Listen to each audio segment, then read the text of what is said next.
Mas nós vemos aqui no versículo 8, mas todas estas coisas são o princípio das dores. E aí nós ficamos ainda assustados. Quer dizer, todas essas coisas, à medida que vai agravando, não é ainda nada o princípio das dores. E essas dores aqui é dores do parto. As mulheres que têm o privilégio de passar pelo processo da maternidade, mas mesmo que não são mulheres, qualquer homem médico, qualquer pessoa que está atualizada com a realidade, sabe que uma mulher grávida não é no primeiro mês nem no segundo mês que vai ter filho. Pode acontecer por ter aborto, e neste caso, não estamos a falar de uma situação atípica, uma situação anormal. Mas o que é normal é que a previsão é de uma mulher ter filho num processo mais avançado nos meses. Mas até chegar a esse ponto, ela vai tendo contrações. Algumas dependem de experiência de cada mulher, mas há uns que no início logo ficam com gravidez muito complicada, às vezes até de risco. Vão tendo dores insuportáveis, contração, etc. Mas no primeiro mês não é ainda uma ocasião para preparar já para o parto, porque isso ainda é só o princípio das dores, são os primeiros meses. Nenhum dos pais esperam logo no primeiro mês que vai nascer a criança, não. Contam lá, melhor das hipóteses, 6, 7 meses. Aqueles que nascem prematuramente. Mas é lá para 9 meses, em situações normais. Mas até lá vai ter contração. E a palavra de Deus usa aqui esta analogia, como nós vamos ver de forma mais vincada. Mas todas essas coisas são o princípio das dores. Então vos hão de entregar para seres atormentados e matar-vos-ão e sereis odiados de todas as nações por causa do meu nome. Nós vemos aqui um cenário de perseguição aos cristãos. Nós constatamos que ao longo da história do cristianismo, os cristãos foram duramente perseguidos e muitos foram martirizados em nome da fé. Começaram com os próprios judaizantes, que começaram a matar os cristãos. Mas não são os judeus que perseguiram os cristãos. Nós vemos também o Império Romano, matou muitos cristãos.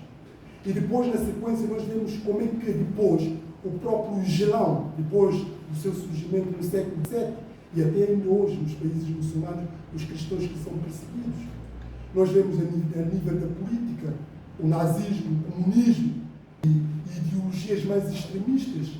E mesmo no nosso contexto hoje em dia, que não é aquela perseguição tão feroz, nós sabemos que os cristãos acabam por enfrentar situação de hostilidade.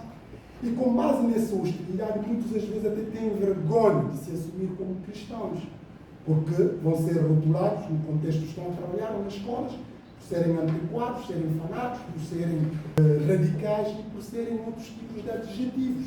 E há crentes que têm vergonha de assumirem que são crentes, ou que têm medo de vincar, afirmar, no contexto secular, os seus princípios e os seus valores. Então, nós vamos falar de questão da homossexualidade, questão do aborto, questões de eutanásia, questões de barriga de aluguer, questões de promiscuidade sexual.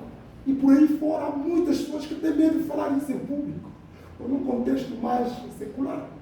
Ficam calados, obviamente, e às vezes alguns até vão no ponto de dizer um respeito. Por quê? Porque têm medo de perseguição, de rótulo e também até retaliação que pode surgir. Por que eu estou a falar dessas questões? São pressões, às vezes, que nós vamos vivendo. E muitos certamente podem ter experiências a esse domínio. Mas nós vemos aqui claramente que, então, vos hão de entregar para seres atormentados, para serem, enfim, coagitados, para serem feitos bullying convosco. Mas não só isto, matar-vos-ão e sereis odiados de todas as nações por causa do meu nome. Mas em consequência dessa perseguição, dessa situação de aflição que lhe cairá, nós sabemos que nem todas as pessoas aguentam a pressão.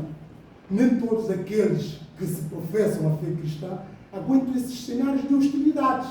Esta é a razão pela qual no versículo 10 diz: nesse tempo, muitos serão escandalizados e trair-se-ão uns aos outros e uns aos outros odiarão. Ou seja, muitos ficarão escandalizados. Esse escândalo aqui é escândalo que vai acontecer também, tanto numa dimensão interna como numa dimensão externa. O escândalo vem de várias formas. Mesmo dentro das igrejas há escândalos. E há pessoas, sobretudo, quando levanta escândalo na igreja, essas pessoas escandalizam, deixam de ter fé. Porque já, enfim, acham que o seu modelo é o irmão A, ou a irmã B, ou o pastor, e por aí fora. Então, se essas pessoas falharem, é já um descrédito para o cristianismo. Já não querem saber mais do Evangelho. Eles não fragam na fé, voltam para trás.